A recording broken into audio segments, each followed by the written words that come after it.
el gusto por relacionarme afectivamente y eróticamente con personas denominadas de mi mismo género, y la bisexualidad, que es la atracción y el gusto para relacionarme afectiva y eróticamente con personas de ambos géneros.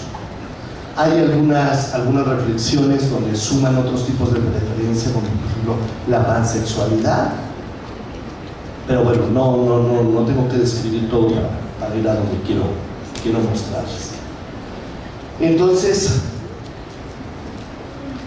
hay algo muy chistoso con la preferencia de género, y esto también lo reflexionamos mucho en la Escuela Mexicana de Análisis Terapia Existencial, que es ¿por qué lo que me gusta eróticamente hablando, por qué lo que deseo eróticamente hablando, por qué mi actividad erótica y afectiva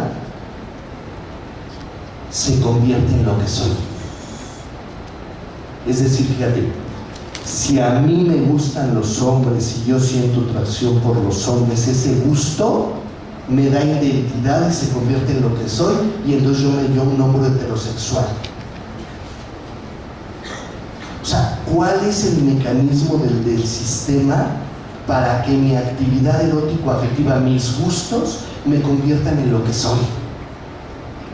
Últimamente, por ejemplo, acá entre nos, yo no he tenido mucha actividad coital. He tenido más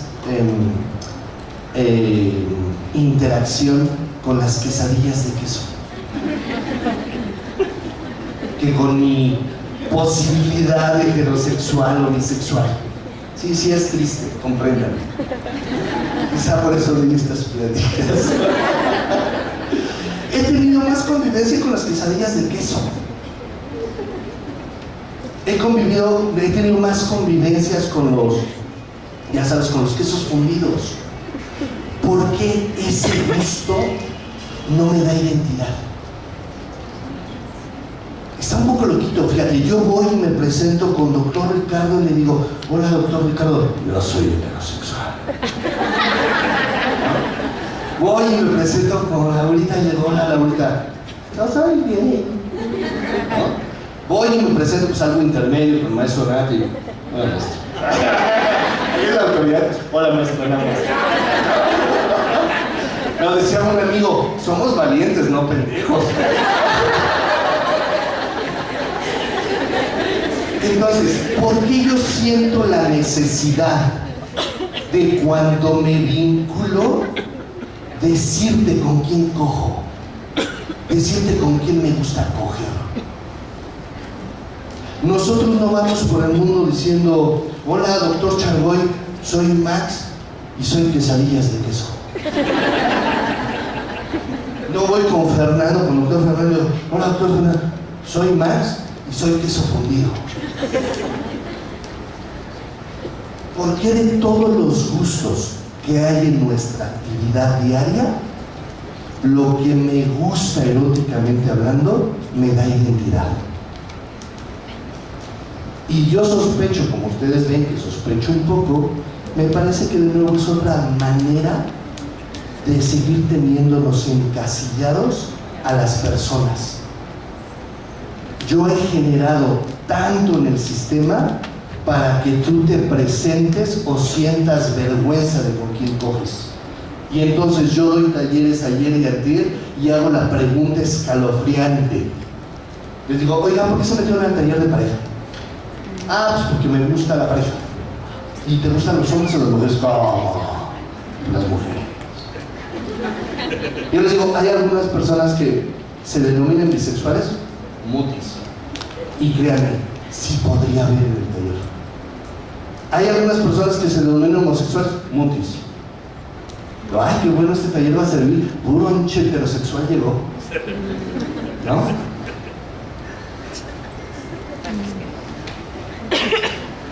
Lo que quiero decir con esto es que nadie puede ser completamente homosexual, nadie puede ser completamente heterosexual, nadie puede ser completamente bisexual. ¿Por qué? Porque la existencia no está supeditada a la identidad.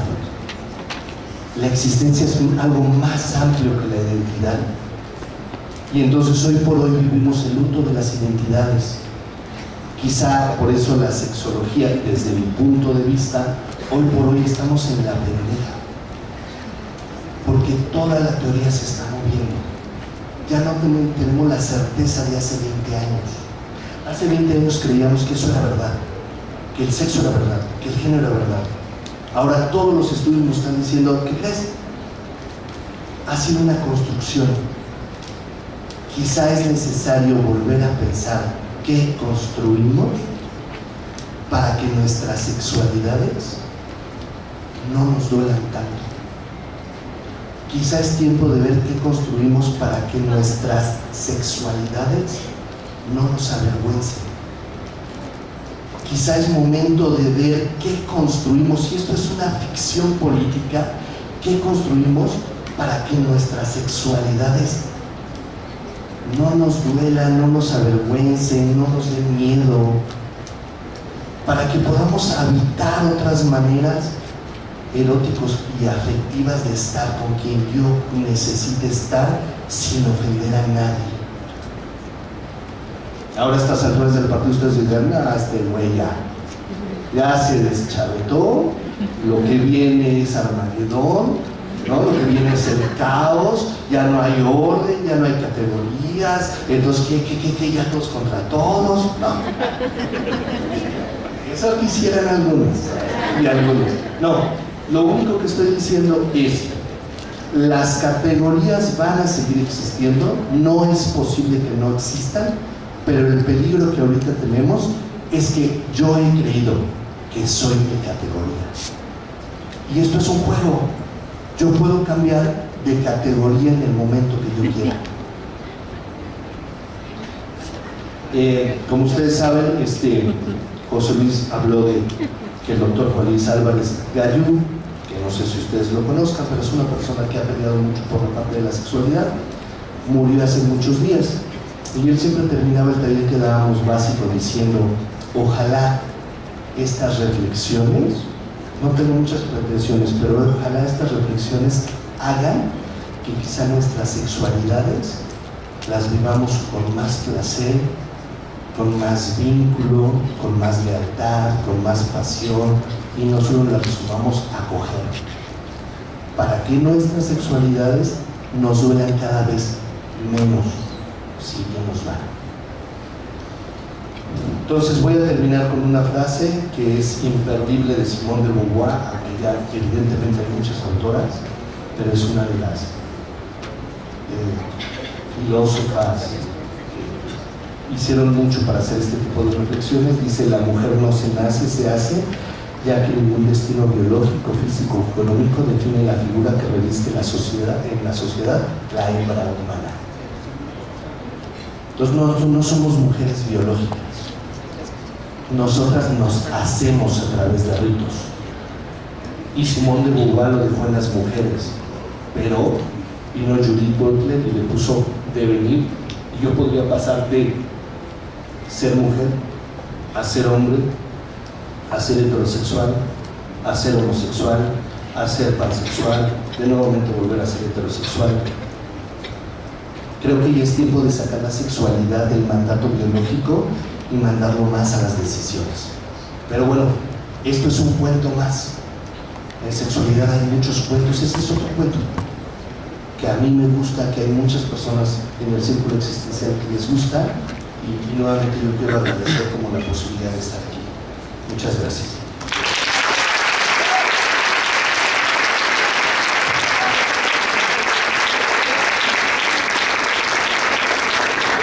Gracias, Max. Le pedimos al maestro Nati y a la maestra Vicky, por favor, le entreguen su reconocimiento al maestro Moro.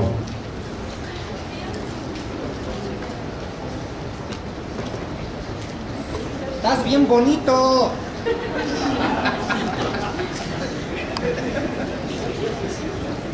Con mucho cariño, maestro Max, gracias por tu participación, por tu acompañamiento.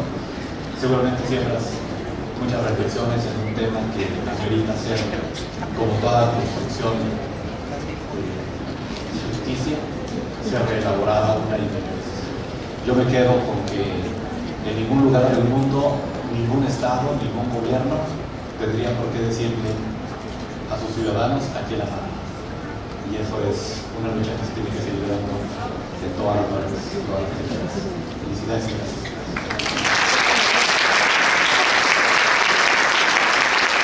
Gracias.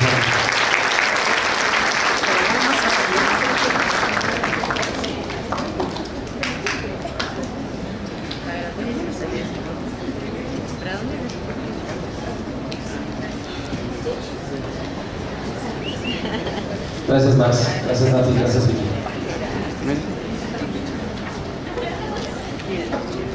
Bien, es momento de continuar con la siguiente conferencia. Invito, por favor, al doctor Miguel Ángel López Carrasco, quien expondrá la conferencia Valoración y Desarrollo del Potencial Humano. Miguel Ángel es doctor en Investigación Psicológica por la Ibero, Universidad de México. Es doctor en Innovación Tecnológica, en Tecnología Educativa por el TEC de Monterrey, Ciudad de México. Cuenta con la especialidad en Formación de Centros de Estudio para la Familia por parte de la Universidad de Navarra, España. Es licenciado y maestro en Psicología por la UTLAB Puebla. Miguel Ángel, bienvenido. Sí.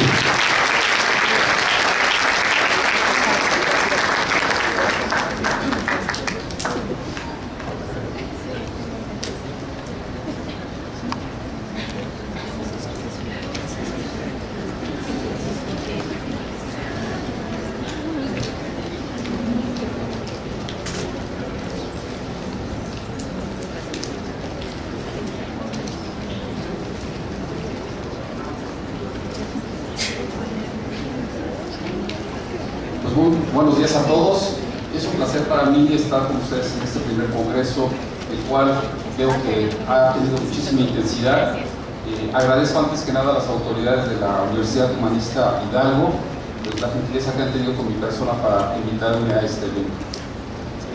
Desde el día de ayer he estado en contacto con algunos de ustedes en los talleres que se han estado proporcionando. Fue muy satisfactorio empezar a interactuar, sobre todo con los jóvenes en preparación, nuestras nuevas generaciones, la esperanza de nuestro país, los que ya tenemos ciertos años, pues de alguna manera ya hemos transitado la vida, y yo creo que ahora nuestra obligación es ofrecerles un poco de lo que sabemos para que ellos sean reflexivos y de alguna manera pues vayan trazando el futuro de lo que nos espera. El día de hoy me complace compartir con ustedes este tema.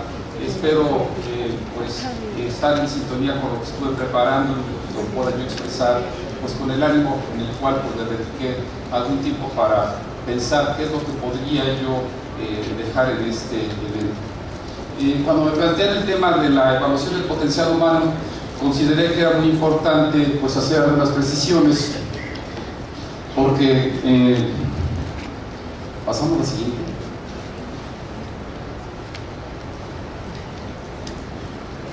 Okay. Si me van ayudando, porque creo que no funciona. Perfecto. En mis primeros años como estudiante de esta interesante carrera que es la psicología, conforme voy envejeciendo, quisiera yo comentar y confesar que cada vez creo menos en ella. Probablemente porque tengo una visión ahora un poco más amplia, he estado en interacción con otras disciplinas, cada vez me convenzo que los seres humanos somos seres humanos universales. No comparto mucho a veces estas visiones tipo cajitas, donde a veces la sociedad nos ha venido incrustando un poco relacionado con lo que mi colega nos señalaba hace un momento en la conferencia, donde pues socialmente nos van incluso hasta encaminando en lo que tendríamos que estar haciendo o dejando de hacer. Recuerdo mis primeros momentos en la formación. Para algunos era muy interesante ver cómo los psicólogos nos íbamos preparando. Yo tuve un contacto muy fuerte, muy serio con el positivismo.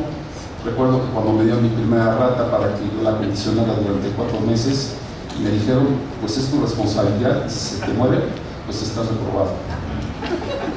La rata pues se condicionó, hizo todo lo que yo le dije, lo que le hice, accedió a todos, luces, colores y todas estas cuestiones que en principio me parecían muy interesantes, pero que después pues yo no les encontraba mucho sentido ya en la aplicación del día a día cuando empecé a tener mis primeras experiencias laborales.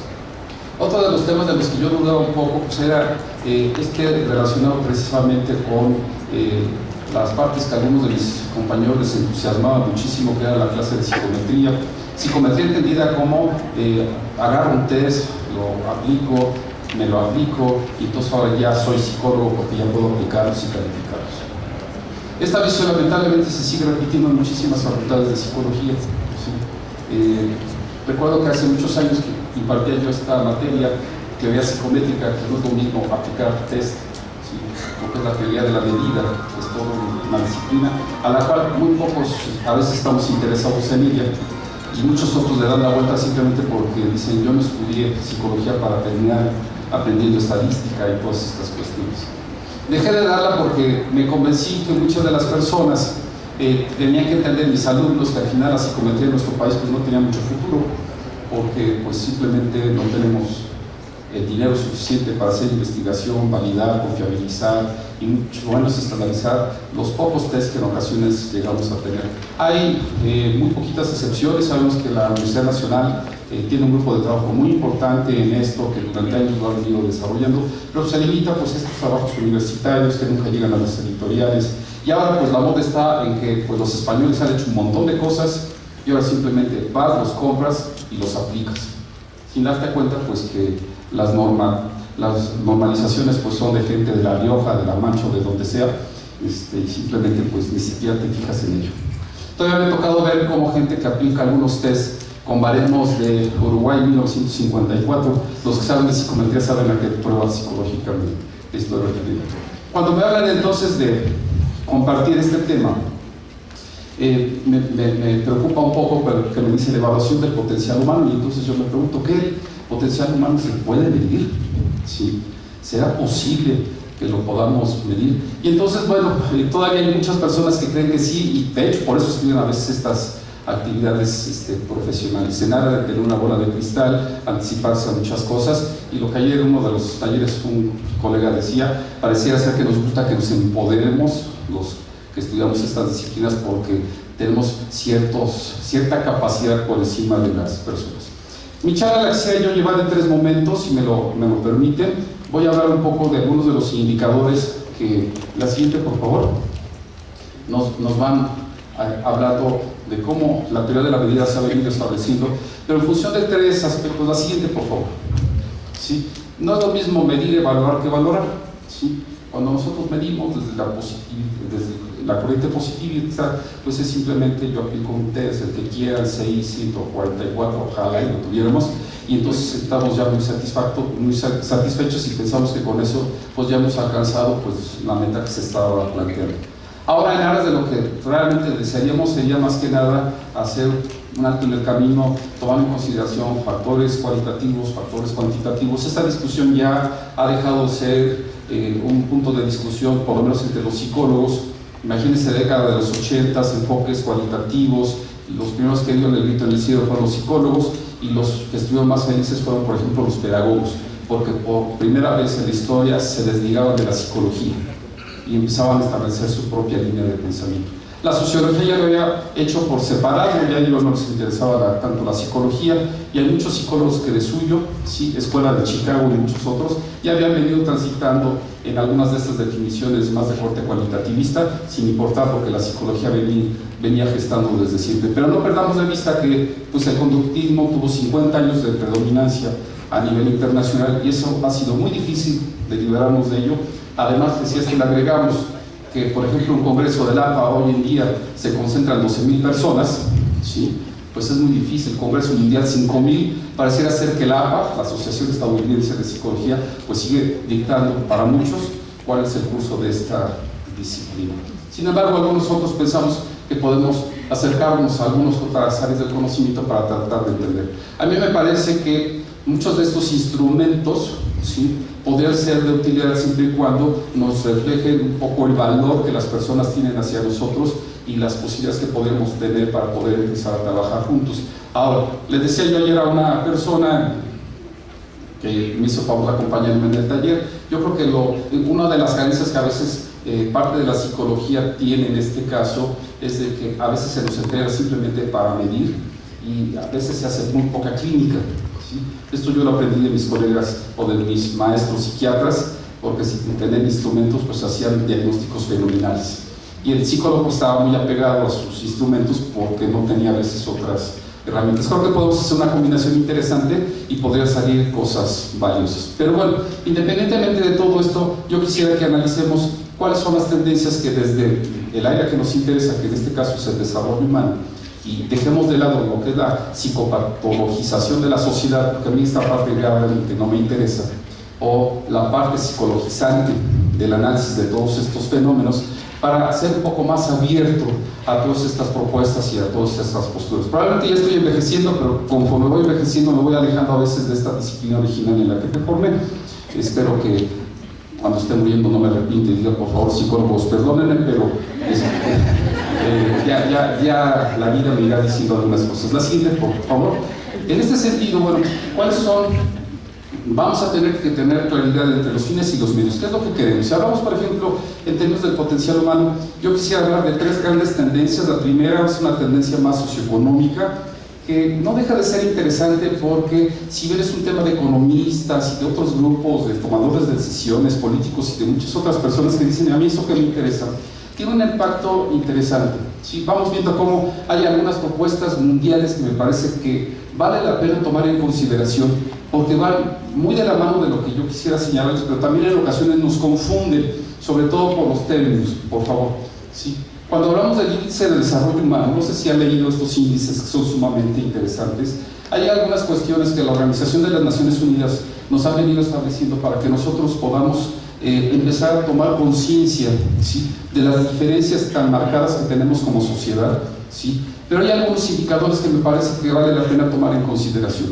Por ejemplo, dentro del análisis que yo he hecho de algunos de estos números, que en ocasiones son grandes bloques de datos estadísticos, hay uno que me llama, por ejemplo, la atención, ¿sí? Un índice de desarrollo humano, por ejemplo, dentro de los seres humanos, tiene que ver con los metros cuadrados de verde que tenemos nosotros como ciudadanos en nuestro hogar.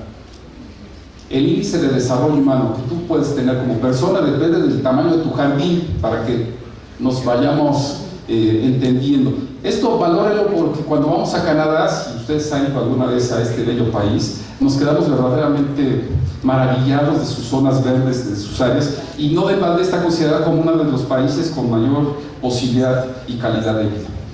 Anteriormente, estas casas que entregaba el Infonavit, que ahora creo que ha estado cambiando su política, lo primero que hacían las personas que recibían su casa era llegar a habitarla y ponerle una torta de cemento al jardín, porque simplemente no querían cortar el pasto.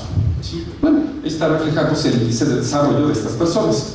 Y dentro de muchos otros datos tenemos, por ejemplo, la cantidad de aparatos electrónicos, que si tienen luz eléctrica, que si hay techo, piso, y toda una serie de factores que ya se están considerando. Pero yo no me quiero centrar en todos estos aspectos, pero sí vale la pena tomar en consideración lo que algunos de estos índices nos van señalando en relación, por ejemplo, a algunos aspectos que tendríamos que tomar en consideración. ¿Cuáles podrían ser? Por ejemplo, a mayor calidad de vida, pues de alguna manera también tenemos mayor potencial o la posibilidad de adquisición de una serie de conocimientos. También tenemos la posibilidad de hablar o de disfrutar de una serie de niveles de vida dignos. Estos indicadores para esto nos van sirviendo, para ir viendo como país cómo nos vamos moviendo y qué tanto podríamos estar involucrados o no. Algunos consideran que esto no tiene nada que ver, por ejemplo, en eventos de esta naturaleza, pero a mí lo que me llama poderosamente la atención y de forma satisfactoria es que por vez primera la sociedad como colectivo y a través de estos grandes organismos se empiezan a preocupar por conceptos como desarrollo humano. Ya el hecho que aparezca en la literatura en sí mismo me parece muy importante. Los que estamos acá ahora depende cómo lo aprovechamos para empezar a subirnos al barco, independientemente de los indicadores que ellos van proponiendo. Nosotros podemos como colectivo ir proponiendo otros, ¿no les parece? Pero ya se está abriendo la puerta. Esa es una ruta que a mí me parece que es sumamente importante. Por otro lado, hay que ir identificando algunos datos que ya la Organización de las Naciones Unidas ha venido retomando, como por ejemplo, no sé si sabían ustedes este dato, que incluso ya se habla de un índice de planeta feliz. ¿Sí? Ya se empieza incluso a encontrar ahorita daré mayor información, una serie de elementos donde se habla de la felicidad como parte de este colectivo, ¿sí? Y también tratando de romper con esta visión un tanto oscura y negativa del mundo, donde el calentamiento global, los animales se están extinguiendo, nos vamos a morir todos, etcétera. Es la contraparte, ¿sí? Es como encontrarle también un sentido. Ok, estoy consciente, tenemos problemas de calentamiento global, tenemos problemas de extinción de la vaquita marina y de muchas otras cuestiones, pero no nos vamos a sentar a llorar, tenemos que ir pensando qué hacemos para resolverlo. Y para eso necesitamos personas equilibradas, ¿no les parece? Porque si todos entramos en depresión, pues vamos a tener una serie de dificultades. De ahí que hay organismos donde ya hablan de índices de planeta feliz, lo cual a mí, si no me hace muy feliz, por lo menos me deja satisfecho, porque digo, bueno, creo que ya vamos como sociedad avanzando un poco, ¿no? ¿Sí? Ya no es esta parte negativa donde solo hablamos de trastornos o de déficit y todas estas cuestiones, porque podemos pensar que hay, o existe la posibilidad de tener algunas otras cuestiones que nos hagan un tanto distintas. Entonces, bueno, tenemos este índice de New Economics Foundation, donde cada 3 años se publica un índice interesante.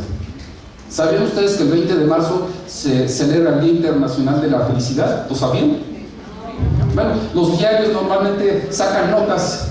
Lo que no nos dicen es que precisamente es por el Día Internacional de la Felicidad, pero cada 20 de marzo, al igual que cada 15 de mayo, no, que es el 17 de mayo, que es el Día Internacional del Internet, se publican notas relacionadas con el Internet. Lo mismo pasa el 20 de marzo. Se publican cada año datos sobre cuestiones de índice de la felicidad, porque la Organización de las Naciones Unidas estableció este día como el Día de la Felicidad. ¿Qué les parece? ¿No creen que es un avance, que es un paso, que es algo que tenemos que empezar a aprovechar y decir, por fin empieza a caber la cordura en un grupo de personas donde podemos pensar en que existe la esperanza hacia adelante, ¿no? Porque si simplemente vamos viendo hacia atrás, pues yo creo que pues no va a tener mucho sentido. En este caso, bueno, el 20 de marzo, desde el 2012 ya se considera como una fecha importante. Y entonces, bueno, ¿cuál ha sido la intencionalidad, por ejemplo, de este organismo internacional tan importante?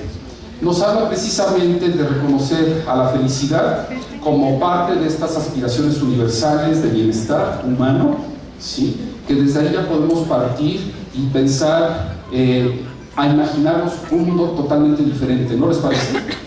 Repartamos desde este lado, porque si no, hay otros organismos que lo están viendo desde la otra perspectiva, ¿no? Desde una postura más catastrófica y más desde la visión que yo quisiera plantearles, que es más de naturaleza anastrófica, ¿sí? Planteemos las cosas en ese sentido y creo que entonces podríamos ir visualizando mano a mano, codo a codo, un mundo totalmente diferente, si no para mí, para las generaciones que vienen y que van a seguir construyendo nuestro planeta. En este sentido, la siguiente, por favor. Sí, vamos entonces a ver cómo la finalidad de muchos de estos intentos es el abatimiento de la pobreza. Por ejemplo, muchos de estos esfuerzos se centran en países, lamentablemente, del África y de América Latina, ¿sí? Los países más pobres se encuentran precisamente, pues a veces hasta en las periferias de nuestras colonias, de las ciudades importantes de nuestro país, no hay que irse a Congo o a cosas por el estilo tan lejanas. Pero bueno, hablando de esto, la felicidad está asociada precisamente a la pobreza, a la reducción, a poner fin a la pobreza, a reducir la desigualdad, a la protección de nuestro planeta, porque todo esto tiene mucho que ver con la construcción de valores. Si esto lo vamos fomentando a través de procesos educativos importantes y fundamentales, ¿sí? Y lo vamos logrando como colectivo, ¿sí? Creo que podemos ir avanzando un poco más de lo que nos estamos imaginando. De ahí que entonces a mí me surgen algunas preguntas en relación a ir preparando esta charla. ¿Es posible medir la felicidad? ¿Será posible medir en esta área o en este intento de algunos psicólogos o algunos colegas que piensan que todo hay que medirlo? ¿Sí? O en términos, yo iría un poquito más allá, con la posibilidad de la alternativa que tendríamos para investigarlo, que esto me gusta más, ¿sí? Si yo tuviera esta posibilidad de sacar una medida donde se lo aplico y puedo detectar si hay o no felicidad en este local, pues me complacería, porque podría yo hacer muchas predicciones en relación al índice de felicidad de este grupo.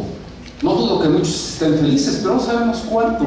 Y sería interesante empezar a indagar ¿sí? ¿Qué tanta felicidad tiene cada uno de ustedes? ¿Y esto para qué nos podría servir? Bueno, hay muchas cosas que de alguna manera, esto no es ninguna novedad, se ha venido trabajando. Acá tengo un dato interesante, espero que así les parezca, ¿no? El Índice Nacional de Felicidad se inventa en Bután en 1972, ¿sí? Ya desde el Premio Nobel de Economía empezó a construir precisamente este Índice de Desarrollo Humano de las Naciones Unidas en 1998. Es un tema verdaderamente ya viejo, casi de 20 años para acá, al cual ya nos estamos acostumbrando, pero creo que todavía no estamos dando las respuestas que nosotros quisiéramos. La siguiente, por favor. ¿Sí? ¿Cuál es la propuesta entonces de la psicología, dejando de lado los grandes números y todas estas organizaciones que de alguna manera pues vienen estableciendo pues política internacional? Bueno, creo que desde la psicología y sobre todo, la siguiente por favor, de lo que ahora se conoce como psicología positiva, que se ha puesto muy de moda este término.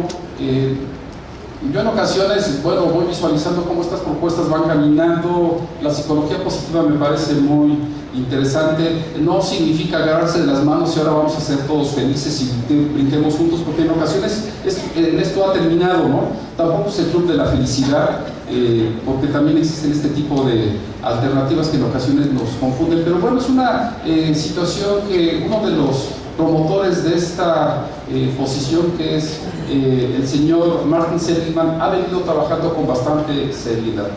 Al final de cuentas, lo que se está proponiendo es imaginarnos si es posible alcanzar una mejor calidad de vida y un bienestar entre los seres humanos. Recuerden que los organismos internacionales es lo que están proponiendo. Desde estas disciplinas ahora ya hay grupos de personas, de grupos de investigadores que están pensando en que esto podría ser factible. La siguiente, por favor. Por lo tanto, vamos a ver cuál sería el objetivo fundamental de esta denominada psicología positiva. Incluso en nuestro país ya hay una universidad, no voy a dar la marca para no hacerle publicidad, que ya se declara como promotora de la psicología positiva, de la psicología de la felicidad, como parte de su misión y su visión institucional, ¿sí? Lo cual me ha llamado poderosamente la atención. Lo que quiere es que los estudiantes que ingresen a su universidad sean felices, ¿sí? Suena un poco raro y a veces hasta chusco y sin poder hacer hasta memes en relación a este tipo de declaraciones, pero habrá que estudiarlas a profundidad para ver qué entendemos. Muchas veces es una cuestión de traducción y de definición de términos, ¿sí? Porque también lo podemos confundir positivo con positivismo, que esa es otra complicación que podemos llegar a tener. O positivo con el club de los amigos o el club de la felicidad, que también existen este tipo de organizaciones. Podemos pensar que son importantes, pero no estamos hablando de nada de ello. La siguiente, por favor. Martin Seligman en 1998 tuvo el poder de ser pues el mero el presidente de la Asociación Estadounidense de Psicología, y él establece precisamente a la psicología positiva como una pauta fundamental para desarrollarnos dentro del proceso de la generación de los nuevos psicólogos. Él nos habla de la felicidad auténtica y del bienestar emocional. Entonces, cuando decimos si felicidad es posible medir la felicidad, tenemos entonces en principio que tratar de definir qué entendemos por ser feliz y tratar de encontrar algunos conceptos como por ejemplo felicidad auténtica o bienestar emocional. La siguiente, por favor. En este sentido, ¿sí?, la propuesta de Seligman tiene algunos conceptos que a mí me parecen muy importantes, porque nos habla en principio de la posibilidad, la capacidad de los seres humanos, dígase nosotros, de desarrollar emociones altamente favorables hacia nuestro crecimiento.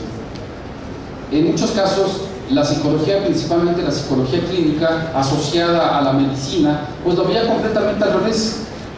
Es a través de estas posturas humanistas, existencialistas y todas estas corrientes, incluso hablando de estas nuevas visiones cognitivo-conductuales de tercera generación, y todo esto como conciencia plena, mindfulness y todas estas cuestiones, donde ya se empieza a recapacitar desde esta perspectiva y desde esta visión. Acá lo interesante es que estos grupos de investigadores ya lo empiezan a sistematizar como una variable importante y empiezan a desarrollar y a descubrir instrumentos que nos pueden servir para empezar a investigar estas temáticas. Esa es la parte que a mí en lo particular me interesa. ¿Sí? El involucramiento que podamos tener, las relaciones positivas, el sentido, significado de nuestra vida, de las cosas, y sobre todo la capacidad de comprometernos con nosotros mismos y de comprometernos por ejemplo, hacia nuestro exterior, hacia nuestra familia, hacia la sociedad, inclusive hacia nuestro planeta. La siguiente, por favor.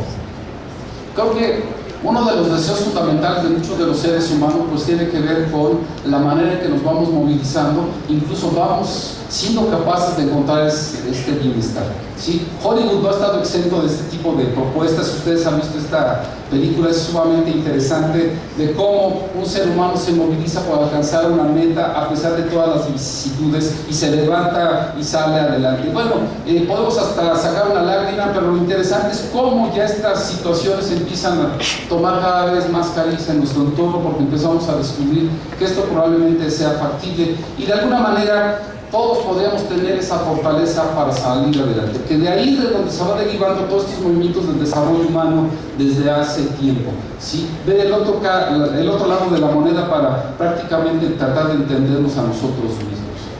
La teoría de la felicidad auténtica, por lo tanto, propuesta por Seligman, porque él establece una teoría de la felicidad auténtica, viene acompañada precisamente de la manera en que nosotros, cada uno de nosotros, nos vamos sintiendo satisfechos con la vida y con nosotros mismos. Si yo te pregunto, ¿eres feliz? En realidad tendría yo que preguntarte qué tanto nivel de satisfacción tienes contigo mismo y qué es lo que te haría falta para alcanzarlo si es que lo declaras en contra, y si aún diciendo que tienes un alto de satisfacción muy alta, ¿qué vas a hacer para seguirlo manteniendo? ¿Sí? Y esta felicidad, ¿cómo es posible que la vengas construyendo? ¿La vas haciendo en soledad? ¿La vas haciendo en pareja? ¿La vas haciendo en familia? ¿La vas haciendo en comunidad? ¿La vas haciendo en colectividad? ¿Sí? ¿O cómo la vas a ir construyendo? ¿Cuáles son pues las metas de una persona satisfecha con la vida? Bueno, pues de alguna manera tiene un incremento floreciente de su bienestar, hay un involucramiento en lo personal con este tipo de temáticas, hay una satisfacción importante en las relaciones con los demás y consigo mismo, y sobre todo este nivel de compromiso que vamos a alcanzar. Seligman, de alguna manera, junto con otros investigadores, han venido desarrollando una propuesta que a mí me parece muy importante, porque lo primero que nos dice es que tengamos que descubrir nuestras virtudes y fortalezas un tanto en relación a aquella escala de valores que de alguna manera se había venido trabajando desde hace mucho tiempo atrás, ¿sí? Ahora, los valores vistos desde una perspectiva un tanto más fresca, más renovada, nos habla de un conjunto de virtudes, pero también de fortalezas que nosotros como personas podremos llegar a tener. Él las agrupa en 6 virtudes y 24 fortalezas. Solo las voy a mencionar, la intención no es que nos llenemos de muchos datos, pero a mí me parece que la búsqueda de estas fortalezas a través de estas 6 virtudes puede ser muy importante. ¿Qué es lo que nos dice Seligman? Que las principales virtudes que como seres humanos podrían ser las siguientes: sabiduría y conocimiento, humanidad, templanza, coraje, justicia, trascendencia. ¿Cuántas de estas virtudes tienes? ¿Cuáles son las fortalezas de cada una? Son 24, simplemente las voy a mencionar, que sería el ideal que nos tendría que estar moviendo como personas: creatividad, curiosidad, apertura mental, amor por el saber, perspectiva, bondad, amor, inteligencia social, misericordia, humildad, prudencia, autorregulación, integridad, valentía, persistencia, vitalidad, imparcialidad, liderazgo, ciudadanía, aprecio de la belleza, gratitud, humor, esperanza, espiritualidad. Cuando hablamos entonces de un mundo donde permea la felicidad, estaríamos pensando en la posibilidad de que como seres humanos tendríamos que aspirar y movilizarnos hacia algunas de estas virtudes y hacia algunas de estas fortalezas. Yo te preguntaría, ¿cuántas de estas has venido desarrollando? ¿Sí? ¿Cuántas de estas te gustaría empezar a trabajar? ¿Cuántas de estas limitan o te impiden tu crecimiento? ¿Sí? Porque también viene la contraparte, ¿sí? ¿Y cuántas de estas posibilidades pueden ser pauta para que a través de compartirlo con otros empecemos a movilizar a la sociedad para que tomen conciencia de la importancia, por ejemplo, de algunas de estas variables que son sumamente importantes? Esto obviamente ha llevado a los investigadores a hacer planteamientos de cómo ejercer la evaluación o la valoración de algunas fortalezas de los seres humanos. No estoy hablando de test psicológicos, estoy hablando de instrumentos que se han venido construyendo en aras sobre todo de investigar y de conocer ¿sí? Algunas de las variables que se consideran que son fundamentales para que la persona pueda ser más o menos feliz. Por ejemplo, tenemos este inventario de la felicidad auténtica, ¿sí? Inventario de la felicidad auténtica. Está propuesto por este investigador de la Universidad de Michigan, ¿sí? Tiene algunos reactivos, ¿no? Solo los voy a presentar brevemente. Soy pesimista sobre el futuro, hasta soy extraordinariamente optimista sobre el mundo. Otro, he logrado poco en la vida, hasta he logrado muchísimo más en la vida que la mayoría de la gente. Hay algunos otros instrumentos como este cuestionario de gratitud. ¿Qué tan ingrato, sí, o grato eres en términos de tu valor, tu posición frente a la vida? Quisiera saber si las personas con las que trabajan, ¿sí?, han desarrollado la gratitud como un valor. ¿Sí? Por ejemplo, bueno, ya existen instrumentos para valorar esta gratitud. Este es un instrumento desarrollado por estos investigadores, Michael McCullough y Robert Emmons, que nos proponen precisamente una propuesta. He aquí algunos ejemplos de reactivos. Tengo muchísimo en la vida por lo que estoy en la vida por lo que estar agradecido. A medida que pasan los años me veo más capaz de valorar a las personas, los acontecimientos y las situaciones que han formado parte de mi historia. En fin, por mencionar algunos. El siguiente es cuestionario de tenacidad o perseverancia. ¿Sí? Porque muchas veces queremos que las cosas nos vengan desde arriba, ¿no? Papá, gobierno, bueno, ya saben, todas estas historias, ¿sí? Pero ¿qué tanto eres capaz tú de movilizarte y tener la posibilidad de ir visualizando un mundo diferente a través de tus acciones y a través de tus actividades? Bueno, este es un instrumento desarrollado por Seligman y una investigadora también de la Universidad de Pensilvania, Angela Duckworth. ¿Sí? Algunos reactivos. He superado contratiempos para poder conquistar un reto importante. Los contratiempos no me desaniman. A menudo me propongo una meta, pero después la cambio por otra, por mencionar algunos.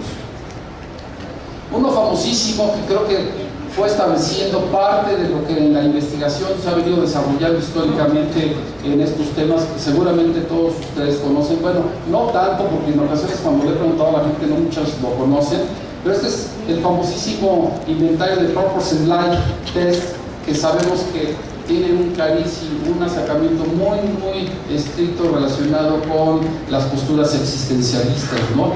El sentido de vida, el sentido que nos mueve, el sentido que nos permite establecer. Me decía un alumno, entonces es un test que le voy a aplicar a mis pacientes. Bueno, es que volvemos a lo mismo, ¿sí? No intentamos ahora con esto etiquetar a las personas, sino encontrar posibilidades de respuestas a muchas de las preguntas que probablemente nos estamos haciendo, y necesitamos en ocasiones tener algunos indicadores o algunos elementos para hacer algunas propuestas, incluso fortalecer las propuestas teóricas que tendríamos que ir construyendo. En nuestro país no construimos teorías, simplemente las exportamos, ¿sí? Las traducimos y a veces las mal aplicamos.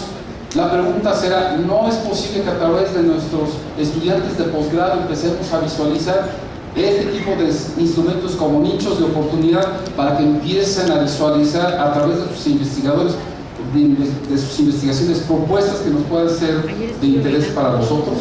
¿Sí? Ahí está el reactivo por si alguno de ustedes no lo conocían. Generalmente me encuentro completamente aburrido o exuberante, entusiasmado, o las 5 cada día es exactamente igual, o siempre nuevo y diferente. Bueno, son reactivos que podemos incluso leerlos a nosotros mismos y ver de qué se trata. Acá lo importante no es tener un índice, un indicador, un número con el cual pueda yo hacer una apreciación que probablemente me lleve a muy poco. La siguiente, por favor. ¿Sí? Hay algunos otros indicadores de desarrollo humano. ¿Sí? Podemos ver cómo, ¿sí?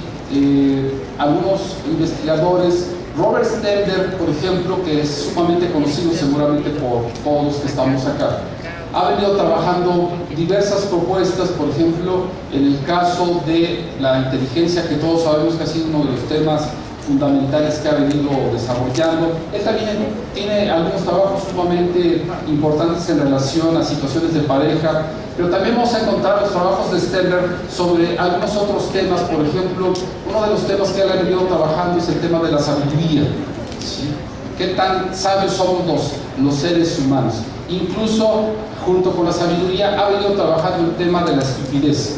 De hecho, tiene un libro que se llama ¿qué tan inteligentes son las personas? ¿Qué tantos actos inteligentes, pero qué tantos actos estúpidos hace la gente inteligente, ¿no?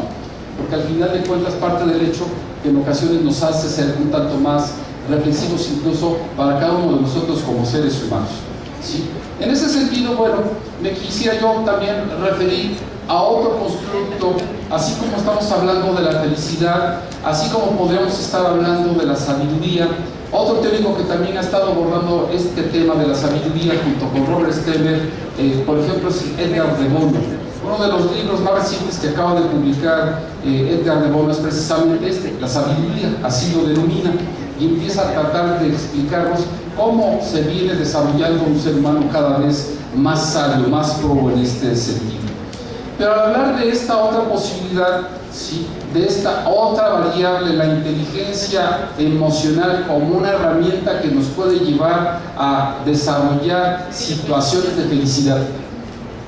Porque una persona infeliz en un momento determinado podríamos pensar que no ha desarrollado adecuadamente algunos de estos elementos asociados a su inteligencia emocional, con cada una de las características que se ha venido planteando. Vamos a encontrar cómo, bueno, este concepto, lo sabemos todos, fue muy popularizado por Goleman desde hace ya algunos años, ha sido uno de los conceptos pues, más trabajados por este autor, aunque desde la perspectiva teórica no podemos pensar que ha profundizado tanto como algunos otros investigadores. La inteligencia emocional, vista desde esta perspectiva, podríamos decir que gracias a autores de esta naturaleza, pues ha hecho que este libro se venda muchísimo en Sanborns o en lugares de esta naturaleza, y que llega la literatura a personas comunes, que no son teóricos o estudiosos de estas temáticas, y lo cual celebro.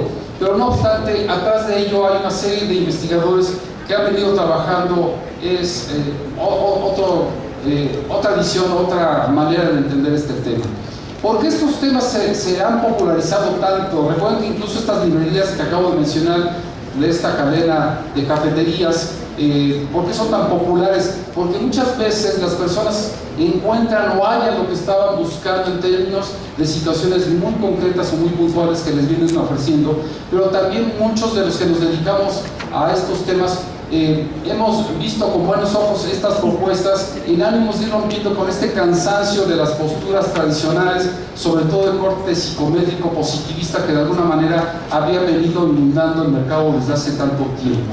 En este sentido, bueno, vamos viendo cómo incluso ya para algunos se nos puede volver hasta antipático el tema de la psicometría, ¿no? Como parte de una ruptura de búsquedas de visiones completamente diferentes para establecer un constructo distinto y diferente a lo que tradicionalmente se nos había venido señalando en términos de lo que sería, por ejemplo, un instrumento tradicional psicométrico. Veamos, por ejemplo, en el caso de estos instrumentos de la inteligencia emocional, es muy curioso porque incluso, ¿sí?, tratan de establecer un símil, así como se habla de un CI o un IQ. Hay algunos autores que les hablan de un emotional quotient, un cociente emocional, ¿sí? Como si fuera un sinónimo de lo que en ocasiones se está estableciendo. Tradicionalmente tenemos una curva de distribución, ahora yo tengo una nueva propuesta con una visión diferente, pero les ha costado mucho trabajo separarse de esta tradición y de esta característica. Vamos viendo cuáles serían algunos de estos instrumentos.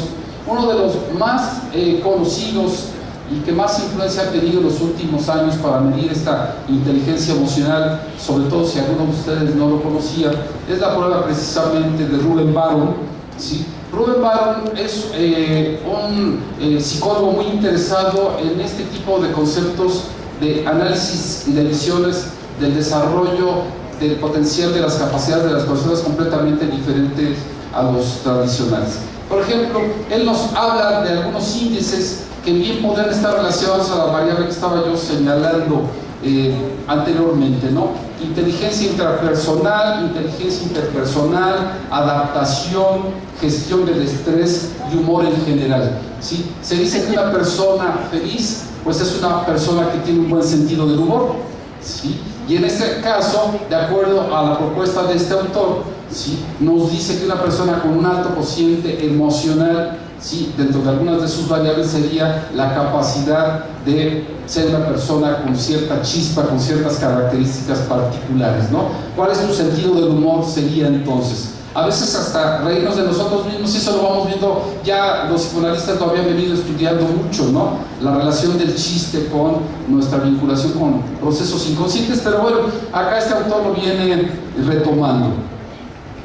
Otro componente que pues ha sido sumamente interesante y además elaborado por un autor español, el cual se ha popularizado todavía más porque entonces ahora muchos mexicanos o latinos van y compran el test y simplemente lo aplican porque está en español, ¿sí?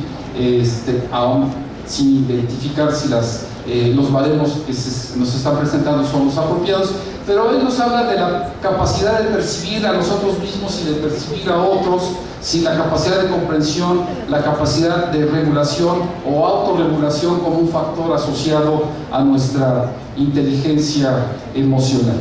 El siguiente, por favor. Tenemos este otro que se llama Marco de Aptitudes Emocionales, utilizados por Goleman, ¿sí? Goleman ya ha desarrollado su propio inventario de inteligencia emocional. Él enfatiza mucho en el autoconocimiento, en la autorregulación y en la motivación. La motivación como esta capacidad para movernos, movilizarnos y de alguna manera dejar esta parte estática que en ocasiones muchas personas pues llegan a encontrarse. Por mencionar algunos otros, tenemos este otro instrumento de Ordo Cooper, donde nos habla de un entorno habitual, de una conciencia emocional, del tipo de competencias de vida que podamos desarrollar, de los valores y de las actitudes. Como pueden darse cuenta, en realidad, en aras de ir encontrando este santo grial, porque creo que prácticamente esto es parte de lo que estos grandes temas nos están tratando de ofrecer, ¿sí? Felicidad, sabiduría, competencias, inteligencia emocional, ¿sí? Por mencionar algunos de tantos valores que se nos empiezan a presentar en nuestro cotidiano, nos empiezan a establecer que tendríamos la posibilidad de empezar a dar un giro sumamente interesante, ¿sí?, en tratar de irnos desbloqueando de algunos de estos aspectos que son difíciles de dejar de lado, sobre todo para las personas que ya están formadas, ¿sí? Muchos colegas se resisten a dar este giro y esto ha sido parte de la respuesta que la sociedad ha venido generando. Desde la década de los 60s y de los 70s, cuando el doctor Juan